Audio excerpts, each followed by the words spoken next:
వారి వీధిలో మువ్వల శివప్రసాద్ ఇంట్లో దొంగతనం జరిగింది. హాస్పిటల్కి వెళ్ళినప్పుడు దొంగతనం జరిగింది. వాళ్ళు హాస్పిటల్కి వెళ్ళారు ట్రీట్మెంట్ తీసుకోవడానికి భార్యాభర్తలు. ఇంటికి రాగానే ఇంట్లో చూస్తే బీరువా అంతా తీసుంది, తలుపులన్నీ తీసున్నాయి.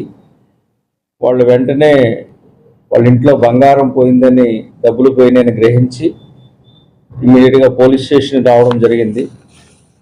పోలీస్ టీము ఇమ్మీడియట్గా ఆ నేర స్థలానికి వెళ్ళడం జరిగింది.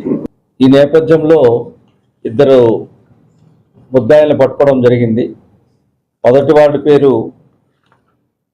షేక్ అజాద్, రెండవడి పేరు పఠాన్ మునీర్. వీళ్ళిద్దరూ కూడా ఈ బ్యాంక్ లోన్లు, ఫైనాన్స్ లోన్లు చాలా అప్పులు తీసుకుని 8 లక్షల రూపాయల దాకా అప్పులు పాలైపోయారు. వీళ్ళు ఈఎంఐలు కట్టలేక వీళ్ళు ఒక ప్లాన్ చేశారు. ఈ శివ ఇంట్లో డబ్బులు ఉన్నాయి, వీళ్ళ ఇంట్లో లేనప్పుడు మనం దొంగతనం చేయాలనుకుని, ఇది మొదటి దొంగతనం కాబట్టి వాళ్ళకి ఆ ప్లాన్ వచ్చింది. కరెంటు పోవడము, ఈ కరెంటు పని తెలిసి ఉండడం వల్ల ఈ యజమాని ఎప్పుడైతే ఉన్నాడో గమనించారే, బాబు కరెంట్ రిపేర్ చేయరా అన్నాడు.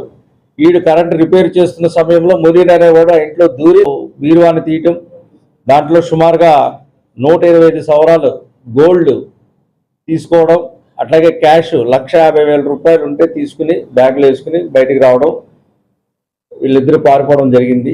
సీసీ ఫుటేజెస్ ద్వారా దాని ద్వారా మనకి క్లూస్ రావడం జరిగింది. సీసీటీవీల్లో వీళ్ళు కనపడడం జరిగింది. వెంటనే వీళ్ళని నిన్న కొత్తపాలెం గ్రామంలో పట్టుకున్నారు, వేశారు.